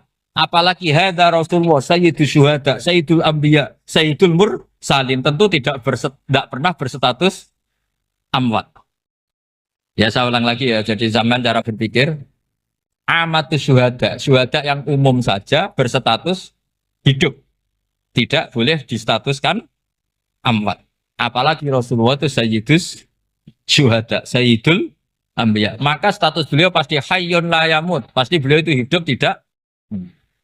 Dan karena beliau itu asfaq, sangat sayang kepada kita, sebagaimana zaman beliau hidup itu sayang kepada kita, sampai nangis-nangis minta hak syafaat, maka setelah meninggalkan pun beliau pasti sayang kita dan pasti berusaha supaya kita diampuni oleh Allah Subhanahu wa ta'ala. Sehingga ada sahabat yang tadi berpendapat kalau saya nggak masalah Nabi wafat dulu supaya Allah menyaksikan saya usaddiquhu maitan kama usaddiquhu hayyan. Jadi ini cerita ya, cerita sudut-sudut pandang. Fikih itu penting sekali. Kata Sayyid Ali yang Shahibu Simtud Durar itu, wabihi qiwamus syariah. Yang bisa mengawal syariat itu hanya fikih. Fikih itu ya kalau yang paling gampang untuk kita misalnya punya Fathul Qorib, Fathul Mu'in, Fathul Wahab. Tapi yang faham betul, mesti faham itu ngelotok setengah hafal. Jangan bawa kitabnya tok. Yang penting sekian semester terus selesai. Itu sama-sama dosa, itu dosanya ya dosa, mahasiswanya juga dosa. Karena sudah terlanjur sarjana agama, ternyata nggak bisa, itu kan mendingan ndak sarjana agama. Itu saya tak cerita sama Kiai Roba, itu ada fatwa kiai, kiai juga wali. Suatu saat ada penyanyi dangdut top terkenal di Indonesia itu nyanyi dangdut, ya penyanyi ya dai, entah itu hakikat entah majas tidak tahu. Itu kiai itu fatwanya lucu. Kalau kamu datangi dia pas main dangdut masih saya beri izin, tapi kalau datangi dia pas pengajian itu tak larang kan. Kan santrinya jadi eskal. Ini pas pengajian dilarang, pas dangdutan kok malah dapat izin. Tapi bukan berarti halal ya, dapat izin. Dapat izin kan potensinya bisa karena dilarang lah ya tetap belerot. Terus suatu saat si santri ini setengah wali, tidak wali tapi setengah. Lama-lama itu memahami gurunya. Memahami gurunya ternyata sirinya begini. Kalau seorang penyanyi yang tidak pernah ngaji, kemudian ngomong agama, itu potensinya itu fadallu wa adallu, sesat dan menyesatkan. Tapi kalau dia sedang nyanyi dangdut, penyanyinya cowok, sama jangan bayangkan dangdut putri, enggak, itu cowok sudah tua lagi. Jadi potensi halalnya ada lah maksudnya untuk, tapi tidak alat musiknya, orangnya. Tapi kalau dia nyanyi itu paling dosanya hanya nyanyi. Saya ulang lagi ya. Murid tadi akhirnya paham kalau datangi pengajian itu artinya ikrar kalau dia seorang dai atau seorang yang layak ngomong apa? Agama.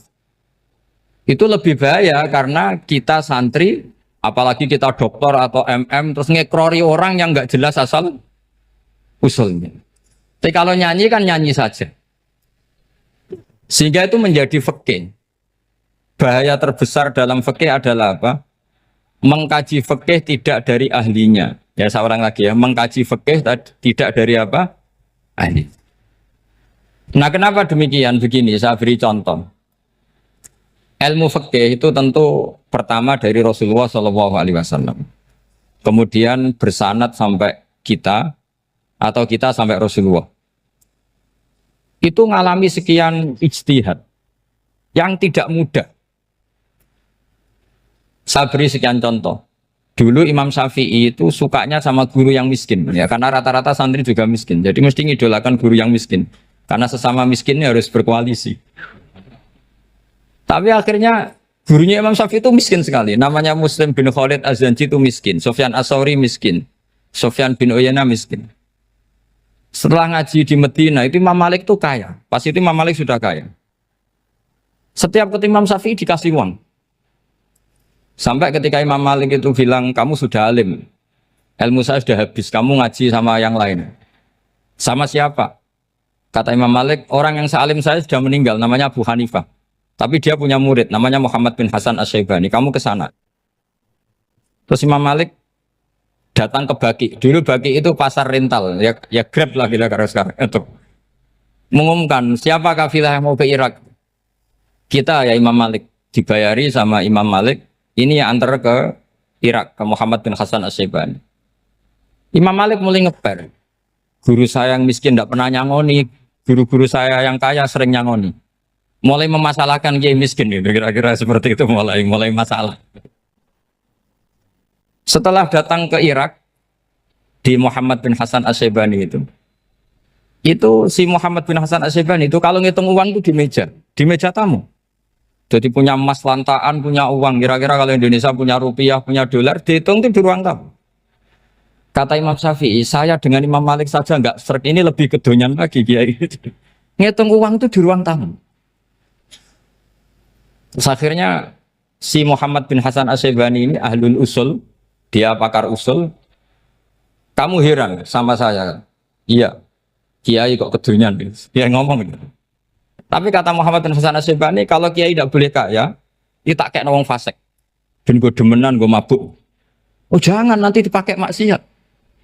Tengjenengan mawon kersane digetoat. Berarti kiai oleh sugih, pun angsal-angsal. Semenjak itu jadi satu fikih bagi Imam Syafi'i. Ternyata kalau mengharamkan kiai sugih, berarti membolehkan yang fasik sugih. Kalau yang fasik sugih bisa dipakai i'anah alal maksiat. Semenjak itu mindset pikiran Imam Syafi'i rubah. Saking rubahnya sampai beliau berpendapat orang bisa beli Alphard, kok beli carry itu haram. Bisa jadi bupati kayak Pak Roba, kok jadi RT haram. Sokanya gitu. Bisa keren kayak Gus Bak, kok jadi orang pendengar haram. Pokoknya haram terus. Karena dalil beliau al-Islam ya'lu wala yula alaih. Coba sampean ridho misalnya jadi orang Gresik dipimpin orang yang enggak sholat, ridho ndak? Ndak. Atau sholat tapi nggak bisa ngaji, ridho ndak? Ketika yang bisa ngaji berpotensi jadi buba, terus keterusan. Karena Imam Syafi'i keterusan, ya umatnya keterusan. Akhirnya orang-orang Syafi'i itu politikus rata-rata. Ya, makanya sama jangan kaget sama Baruba. Kakak saya wakil bupati di putranya Mbah Mun ada yang wakil apa? Gubernur. Dulu Gus Wahid ya menteri agama. Itu asal usul dari perubahan fikih, mindset, cara berpikir Imam Syafi'i. Jadi dulu itu fikih ditemukan itu jelimet, ada perdebatan. Itu tidak hanya pada level ulama, pada level Nabi pun ada perdebatan. Jadi jangan kira Nabi itu tidak debat, ya debat. Nabi itu asal seangkatan itu mesti debat, termasuk debat dengan malaikat. Jadi kalau perlu ya debat sama apa? Karena malaikat itu kan lugu itu gak iso mikir. Karena kalau malaikat iso mikir bisa jadi rektor. Nanti kasihan Pak Salam ini. Malaikat gak boleh jadi rektor. Malaikat Israel itu gak tahu etika. Jadi beliau ketika mau membunuh, mencabut nyawanya Ibrahim datang, ya Ibrahim saya ini disuruh nyabut nyawa kamu. Kata Ibrahim, wah kamu itu pasti salah. Kamu tahu saya siapa? Saya ini Khalilur Rahman, kekasih Allah. Masa kekasih membunuh yang dikasih? Ini enggak benar, logika itu enggak benar. Pasti kamu salah. Karena Israel itu tidak bisa debat. Ketika ditanya, hal ra'aita khalilan yumitu khalilah? Masa kekasih membunuh yang dikasih? Saya ini Khalilur Rahman. Masa Allah mencintai saya kemudian membunuh saya? Itu logika enggak benar. Enggak keliru, kamu itu keliru. Israel akhirnya terbang lagi. Ya Allah, katanya logika saya ini salah. Karena masa kekasih membunuh yang dikasih. Karena Israel nggak pernah sekolah, nggak pernah sekolah. Nggak bisa dia jawab. Akhirnya diajarin Allah. Dah kamu bilang gini ke Ibrahim. Hal ra'aita khalilan yakrahu ayyalqa khalila. Masa kekasih tidak siap ketemu yang dikasih. Dibalik logikanya. Akhirnya datang lagi ke Israel. Kata Allah begini. Masa jenengan kekasihnya tidak siap ketemu yang kau kasih. Oh ya ya oke mati gak apa-apa. Jadi ilmu itu ngalamin perdebatan. Jadi saya datang murni karena Kiai Mas Buhin, bukan karena MC. Itu dosa besar kalau saya datang karena MC. Karena saya punya kewajiban yang lebih besar. Jadi yang bisa mengalahkan adalah a'dzama minhu, yang super besar. Karena jelas ada riwayat inna min abaril birri silatar rojuli ahla wuddi abi.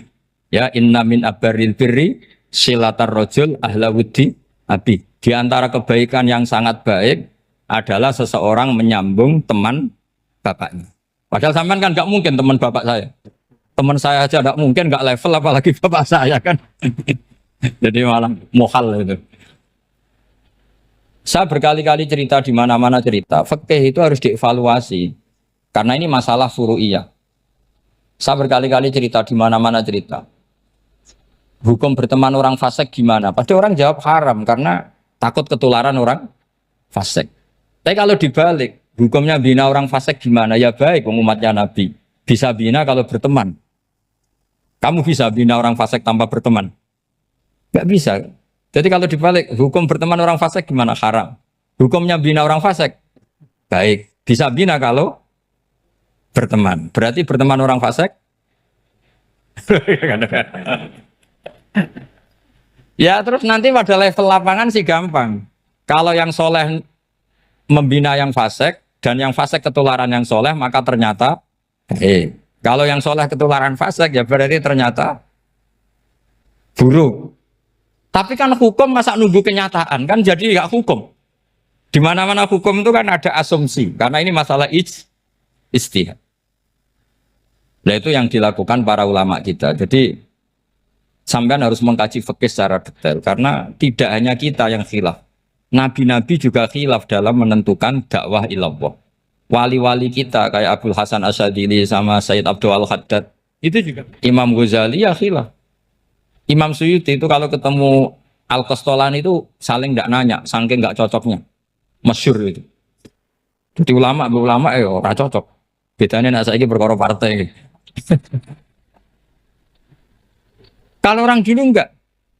Karena pakai asumsi. Pakai asumsi karena memang susah. Nggak misalnya memang tak bedai, tak beri yang di nggak misalnya ada orang rukuk kemudian kentut. Itu sholatnya batal apa enggak? Enggak, jawab saja. Enggak, orang sholat kemudian pas rukuk kentut atau kelihatan auratnya, sholatnya batal apa enggak? Batal. Itu keliru nih sampai ini salah dosennya mesti itu. Pertanyaannya gini, yang dikatakan sholat itu kan aqwalun wa af'alun muftatahatun bitakbir muftatamatun bitaslim. Lalu ketika sampai rukuk apa sudah namanya sholat sehingga kamu katakan batal? Namanya sholat aja belum kok sudah kamu katakan batal gitu.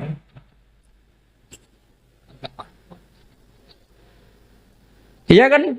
Jadi kalau aku mau sholat pas rukuk ngetut batal atau ora? Mestinya jawaban yang benar, ya ora sholat jadinya gitu. Karena kalau dikatakan sholat definisinya harus sampai salah. Tapi kan kita nggak mungkin ngomong seperti itu kan dianggap majnun. Padahal itu yang benar, yang punya kecerdasan. Nah makanya pertanyaannya, fikih itu ngikuti bahasa awam apa bahasa istilah? Kalau ngikuti bahasa awam ya kayak tadi, sholat kok pas rukuk kentut maka batal. Sebenarnya yang batal itu sholatnya apa rukuknya? Nah makanya terjadi perdebatan. Kalau yang pakar-pakar usuli itu salah istilah itu nggak mau. Saya ulang lagi, kalau pakar-pakar usuli itu salah istilah itu nggak mau. Terus misalnya tak beri contoh lagi. Kalau imam itu sudah salam pertama. Salam pertama itu yang rukun kan salam pertama. Berarti setelah salam pertama imam sudah keluar dari sholat apa belum? Yakin? Ya, sudah. Sekarang sama tak bedain. Lalu makmum itu kesunatan langsung berdiri apa nunggu imam salam kedua? Enggak, jawab satu. Nunggu salam kedua kan? Ya, itu kriminalis sampai Anda itu. Kriminalnya begini. Berarti Anda bergantung sama orang yang sudah tidak sholat. Kata kamu setelah salam pertama dia sudah tidak sholat. Berarti kamu menginstruksikan makmum berhubungan dengan orang yang sudah tidak sholat. Karena sudah keluar dari sholat ketika salam pertama. Kalau kamu di debat gitu gimana jawabnya? Pusing kan? Berarti robtul makmum bisolatiman sing wis laisa fi sholatin. Berarti menggantungkan sholat sama orang yang sebetulnya sudah tidak sholat. Ada yang jawab, sebagian ulama fikih tetap disunatkan menunggu salam kedua. Karena salam kedua itu masih paket meskipun tidak rukun. Juga paketnya selesai. Tapi selalu pertanyaannya gini, lalu setelah salam pertama itu imam masih sholat gak? Berdasarkan apa yang dijawab tuh? Nah ini pentingnya bodoh, gak mikir sebenarnya. Jadi makanya bodoh itu barokah karena gak mikir itu. Jadi soalnya Rabbana ma khalaqta hadza apa? Batila. Sing bodoh ya barokah, sing pinter ya barokah. Secara barokah itu maksiat. Serana barokah plus. Jadi ilmu itu harus mengalami satu gesekan karena logika itu bisa dibalik. Nah karena ilmu itu mengalami satu gesekan, satu logika yang bisa kayak iya kayak enggak. Sehingga jargon di dunia ijtihad itu begini. Ra'yuna shawabun yahtamilul khata' wa ra'yuka khata'un yahtamilus shawab. Pendapat saya benar tapi mungkin salah. Tapi pendapat kamu taruhannya salah dulu tapi ya mungkin benar. Jadi mustahid kalau kata mustahid itu lucu. Ngomongnya itu ra'yuna shawabun yahtamilul khata'. Pendapat saya tarifnya benar dulu tapi ya mungkin salah. Kalau pendapat kamu salah tapi ya mungkin benar atau mungkin bisa salah ya tidak tahu pokoknya mungkin benar. Nah kenapa demikian? Begini, di luar masalah tauhid, saya ulang lagi di luar masalah tauhid itu tentu ada masalah-masalah yang sifatnya ijtihadiyah. Ya saya ulang lagi yang sifatnya apa? Ijtihadiyah. Dan ijtihadiyah ini nggak pernah selesai karena muqtadul hal, konteks kesejarahan maupun konteks kesempatan itu tidak sama. Dulu kiai-kiai itu ngaramkan dasi, ngaramkan celana karena yang celananan yang dasinan itu penjajah. Sehingga mantas sabbabi qaumin fahuwa minhu. Tapi lama-lama kiai-kiai itu ya pakai dasi, pakai celana. Ya karena dianggap sudah tidak mantas sabbabi qaumin fahuwa minhu. Ini ngalami pergeseran. Semua istihad itu ngalami pergeseran. Lalu pertanyaannya begini, lalu istihad apa Gus yang permanen? Yang permanen ya istihad dengan alat apa? Istihad. Saya beri contoh misalnya begini. Nabi Musa itu yang ngalami istihad. Kata beliau karena kangen Allah, itu ingin melihat Allah karena kangen. Rabbi arini anzur ilai. Qala lan tarani walakin anzur ilal jabal. Ya sudah namanya orang kangen ya ingin melihat. Ya sudah gitu aja. Sehingga ahli ilmu kalam itu berdebat. Kalau kata ahli sunnah, karena Nabi Musa minta ingin melihat Allah, berarti melihat Allah itu jaiz, mungkin. Karena Nabi gak boleh bodoh meminta sesuatu yang hal. Maka antipatinya ahli sunnah terhadap pendapat Mu'tazilah itu antipati. Karena menurut pendapat Mu'tazilah, Allah itu qadim, Allah itu laisa kamislihi syai'un, sehingga gak bisa dilihat. Pertanyaannya adalah berarti Nabi Musa meminta sesuatu yang hal itu bodoh sekali sampai nggak tahu mana hal mana apa jaiz. Makanya kata Imam Ghazali, masa Nabi Musa yang Nabi nggak tahu kalau melihat Allah itu hal sampai minta berarti nganggap itu jaiz atau boleh. Itu cara pandang orang-orang ahli sunnah apa wal jamaah. Tapi tetap saja sebagian ulama itu ya balelo. Yang kayak Mu'tazilah itu ya balik loh cara berpikir pokoknya itu karena kangen bukan karena mungkin atau tidak mungkin. Jadi nggak mungkinnya tetap tidak mungkin. Terus mereka dalil la tudrikul absar wa huwa yudrikul absar. Nah sudut pandang ini akan terus. Ada seorang wali ditanya Kalau kamu di surga ingin melihat Allah apa enggak? Jawabannya enggak. Kenapa ya? Kasihan Allah. Terus kenapa ya? Unazzihu dzalikal jamala an nadhari misli. Saya tidak ridho Allah yang hebat, yang keren, kemudian sing delok di rumah aku wong resik. Koyok gak ngergani pangeran. Sebenarnya sing delok Allah ben golongane Nabi Muhammad, Nabi Ibrahim, kowe ra usah ngilangi keren. Maksudnya itu. Jadi ada ulama itu jadi wali kalau sholat itu karena di soft belakang. Tapi jangan ditiru.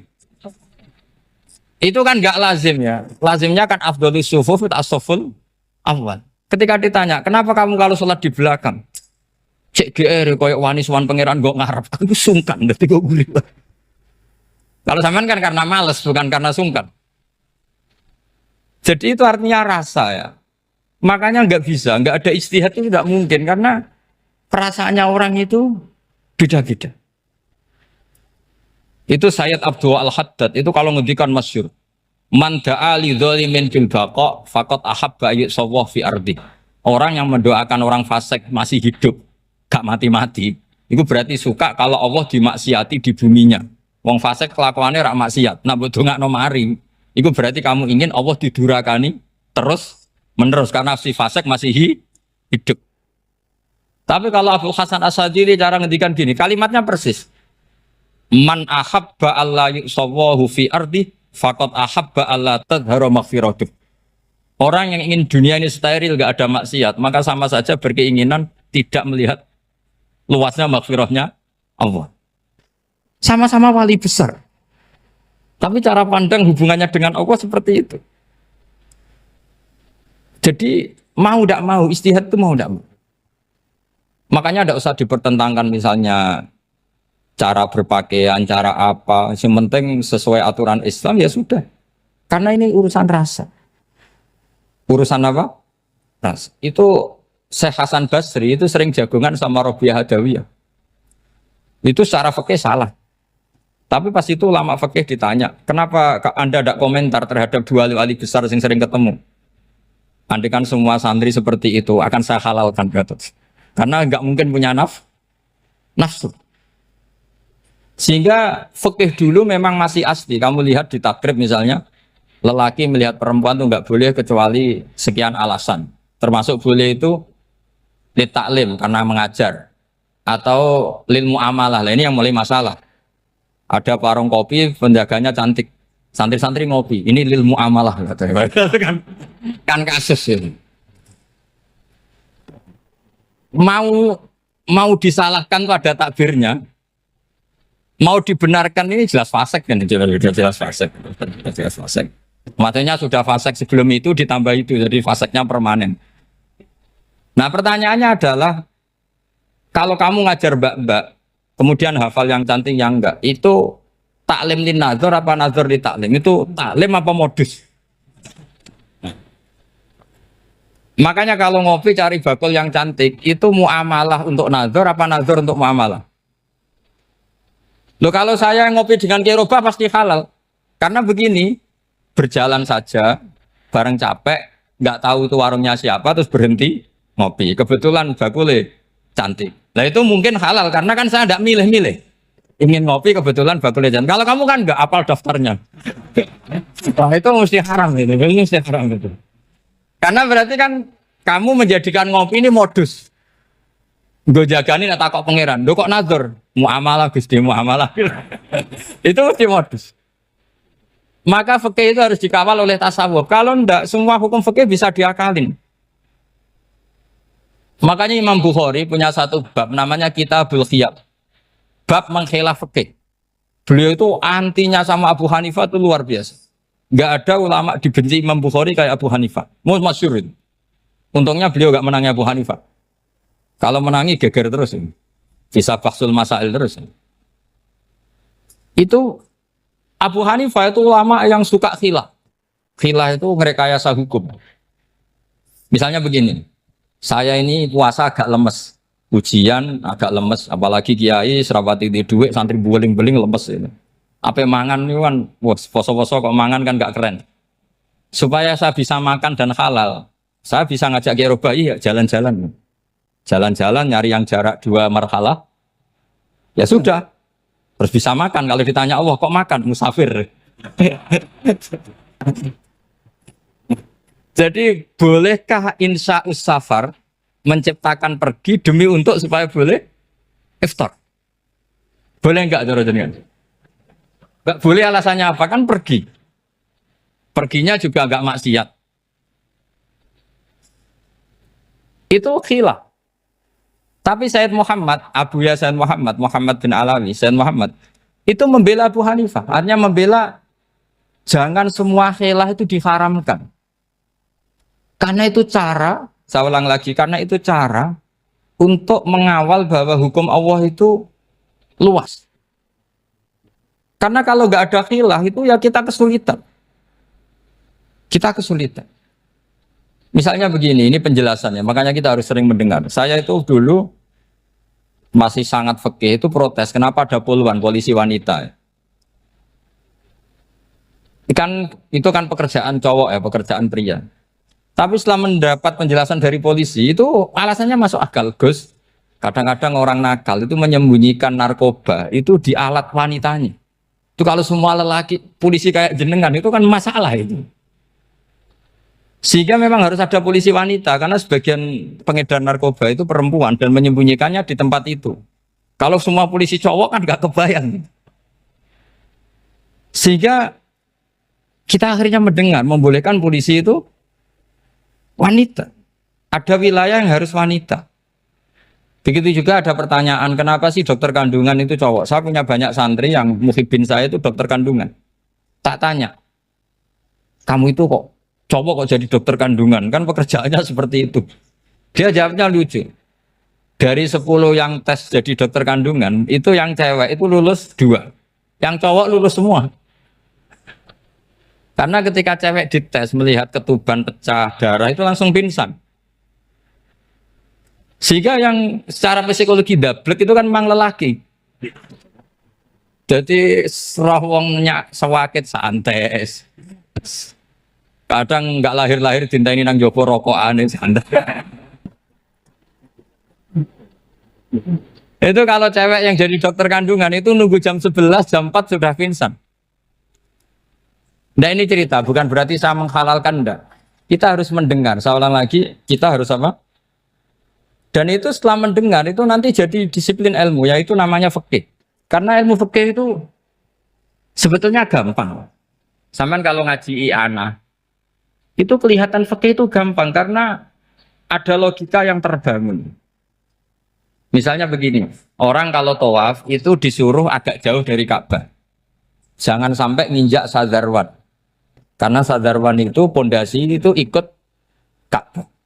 Kenapa begitu? Ya jenenge ra muteri Ka'bah, ide-ide Ka'bah. Jadi sebenarnya sederhana logikanya. Sing jenenge muter itu di luar itu kita muter.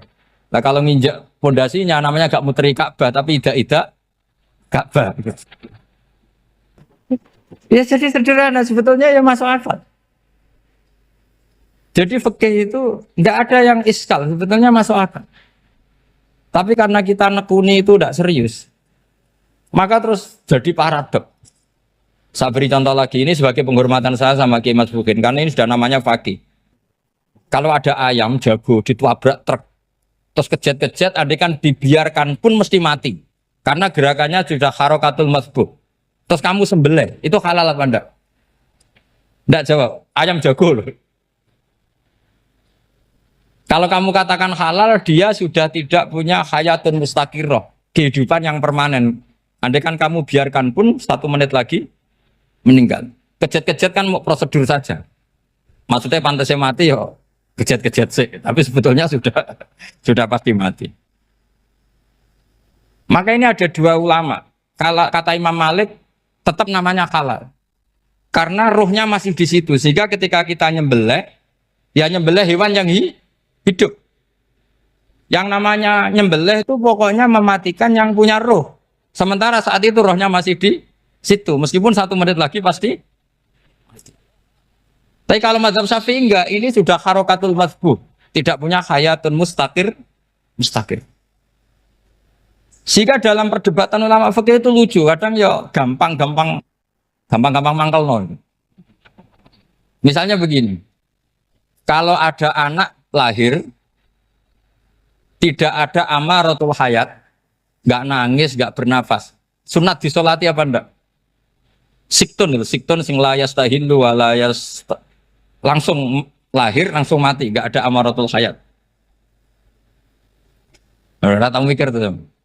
Itu tidak wajib disolati. Alasannya, ya kan memang sholat alal mayit kan tidak pernah hidup. Di mana-mana mayit itu setelah hidup mati. Ini kan tidak pernah hidup. Namanya ya qit'atul lahmin, ya potongan daging itu aja enggak.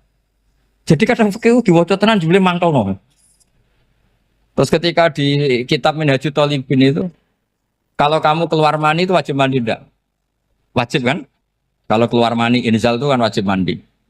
Nah, kenapa nifas atau wiladah keluar bayi? Kenapa ibu-ibu kalau keluar bayi wajib mandi? Alasannya lucu. Li annal walad maniyun pun akidun. Ini kan wis mani cuma mengkristal. Jadi kadang fikih mangkel. Apa ya? Sembrono gitu. Masuk wajib mandi wiladah itu karena apa? Li annal walad maniyun mun akidun. Niku mani sing wis mengkristal. Mani sing wis jelalatan lah lahir nangis macam-macam. Jadi ternyata karena kenapa fikih butuh alasan? Nyari hadis tentang keluar anak mandi itu enggak ada yang sorry. Yang ada adalah tentang inzal. Innamal ma' minal. Akhirnya dicari-cari ternyata walad itu maniyun menakid. Lah ini problem fikih. Sampean harus siap dengan pelajaran seperti ini. Meskipun sampean mungkin wong priayi, tapi ini ilmu. Ya, saya ulang lagi, ini ilmu. Sehingga ulama itu mau tidak mau harus mau mendengar. Karena logika yang terbangun itu nunggu kalau mendengar kayak tadi. Nabi malaikat Israel baru sadar, masa kekasih bunuh yang dikasih. Masuk akal juga Israel. Kalau sama sampean sih nggak nerima tetap selonang-selonang ini masalah Ibrahim Khalilur Rahman. Sehingga kita di alasan fikih itu harus kita dengar. Saya dulu itu, saya sampai sekarang itu sama kalau bayi lahir masih sudah berbentuk bayi, saya sendiri berpendapat sebaiknya disolatin kalau sudah berbentuk bayi, meskipun tidak tidak nangis, tidak ada amaratul hayat.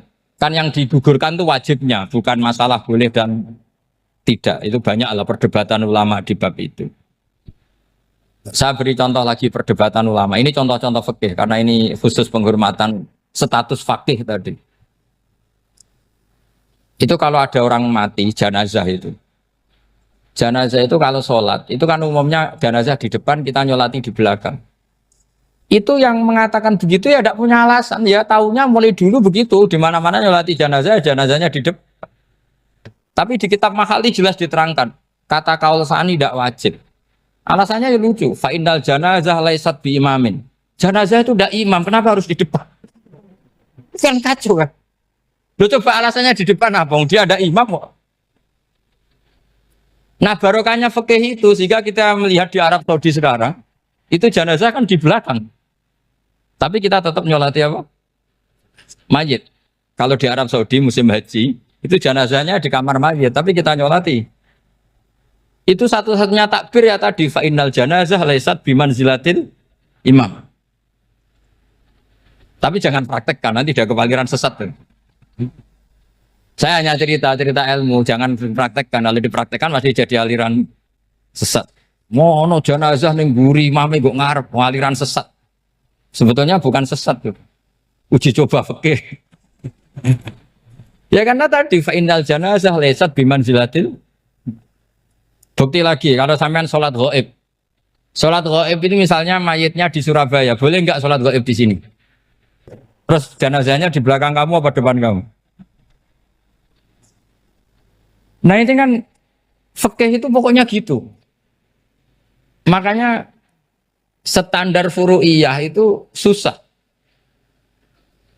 Karena perdebatannya itu mirip-mirip. Kayak iya, kayak tidak, kayak. Makanya dulu zaman sahabat, ada sahabat itu mencintai Rasulullah. Senengannya sowan. Bukti cinta sowan. Banyak juga yang sahabat bukti cinta Nabi itu tidak pernah sowan. Alasannya ganggu. Kenapa kamu jarang sowan Nabi? Saya sering jamaah sama Nabi, saya tidak pernah sowan. Kenapa? Ganggu. Biar Nabi kalau di rumah sama anak istrinya, saya tidak mau ganggu. Makanya saya termasuk kiai yang gak pati seneng disowani. Karena ya itu tadi. Kalau ngulang seneng saya, kalau disowani biasa saya. Kalau kiai roba itu nilai, nak pernah sepuh jadi rasuan nilai.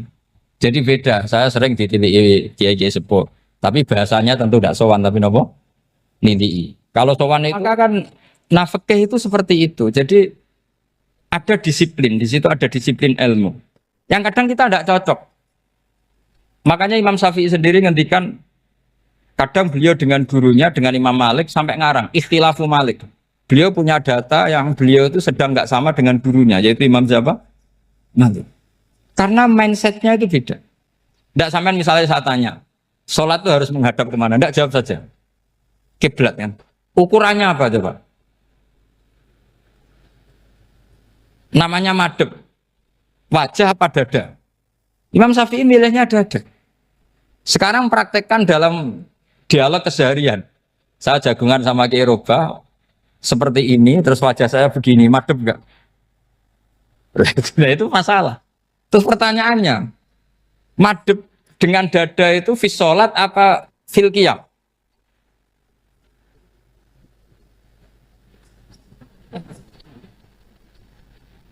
Loh, enggak, kalau fis sholat pas sujud dada kamu madhep mana coba? Kamu enggak pernah mikir kan? Ya madhep pakai dada itu kan kalau berdiri, kalau rukuk sama sujud.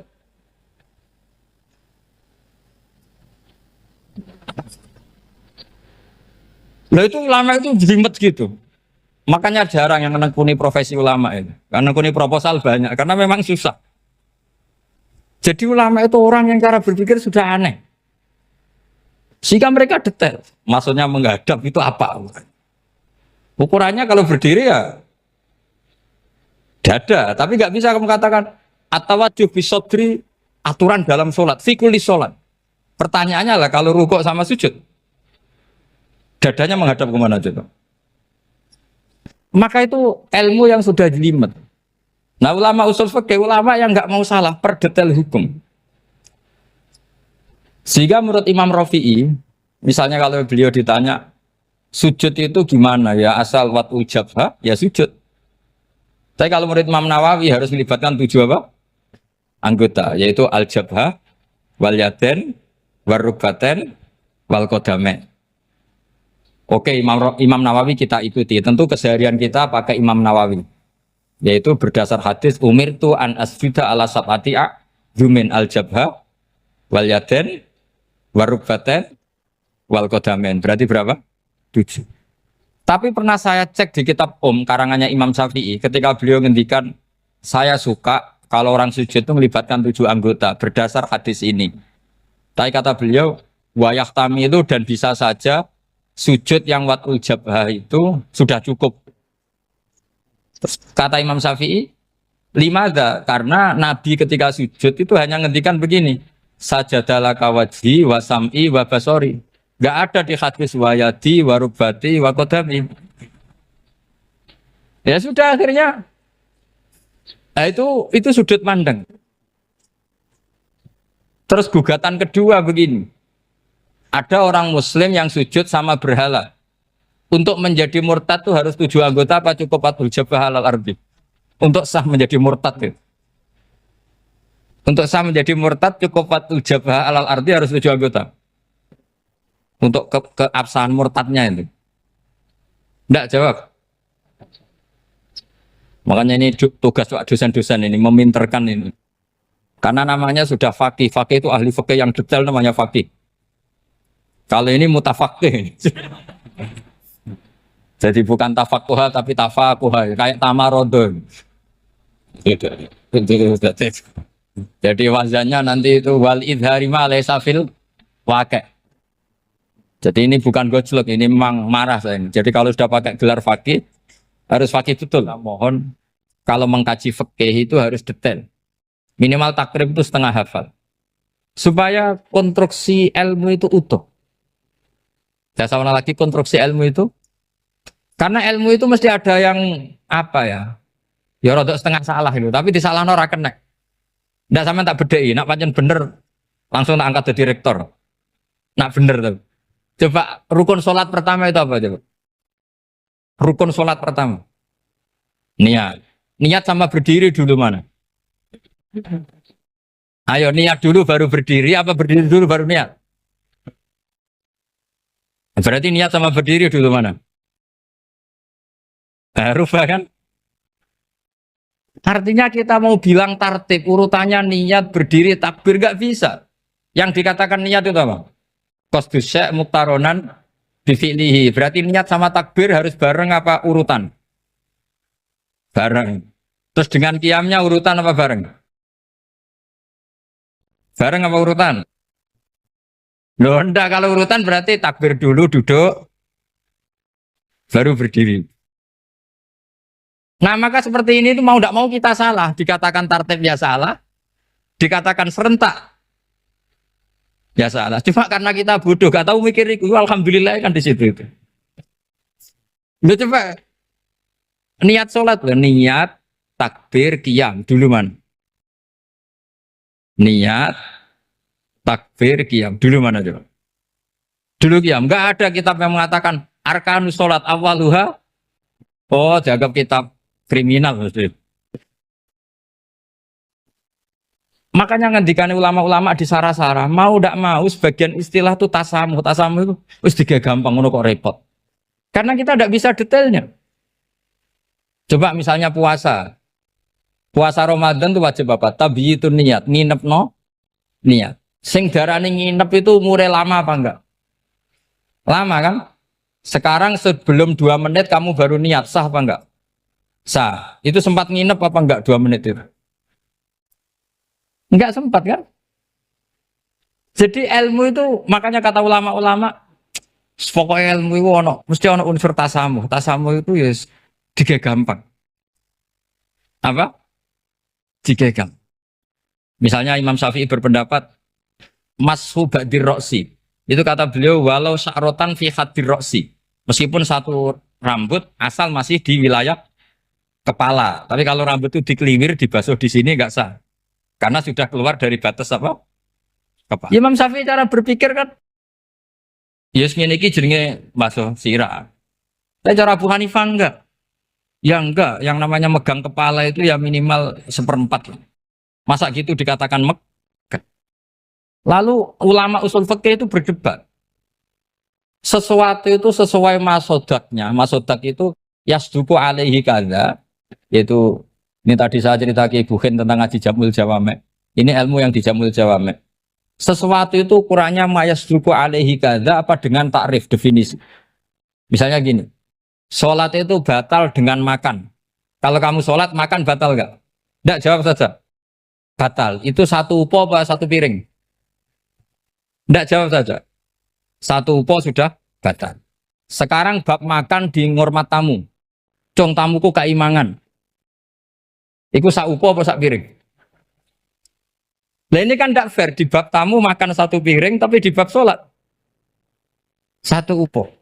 Maka pertanyaannya, lalu penamaan sesuatu itu berdasar masodak, mayasduku alaihi ismu kadza, atau berdasar uruf?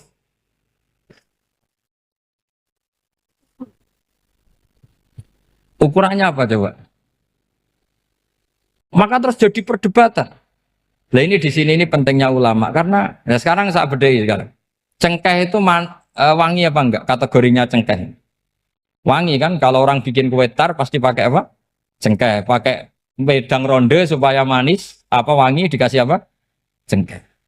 Nah itu saya berkali-kali cerita. Pernah mau dipikirkan orang Islam itu nggak boleh rokok karena dianggap pakai apa? Mewangi karena ada apa? Cengkeh. Tapi terus didebat. Kalau gitu berarti orang Jumatan sunat rokok. Karena Jumatan disunatkan pakai pewangi. Wah itu kan akhirnya tuh wah iya repot ya kan.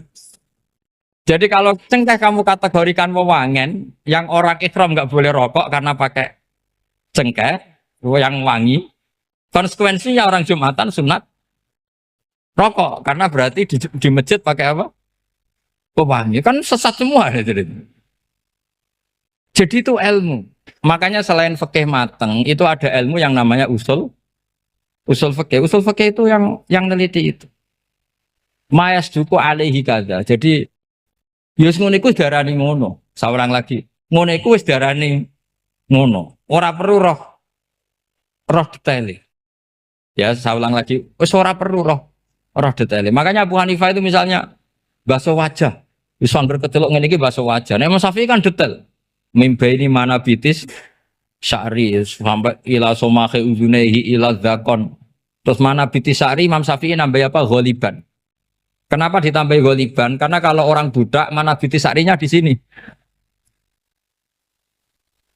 Jadi itu fikih. Jadi fikih itu jelimet. Padahal kita ini nggak pernah berpikir secerdas Imam Syafi'i, tapi akhirnya ya mikir juga. Agak ditambahi ghaliban, mana bitis sya'rinya orang budak kan? Sini. Terus sekarang perdebatannya, orang budak basuh Mastur Roksi di sini sah enggak? Karena tadi itu wajah apa kepala gitu. Kan jadi bingung gitu. Ya makanya ini mukadimah saya supaya sampean lebih disiplin belajar fikih dan setidaknya didiskusikan lah kitab-kitab Minhajut Thalibin atau kitab-kitab Mahali. Karena di situ nanti ada perdebatan.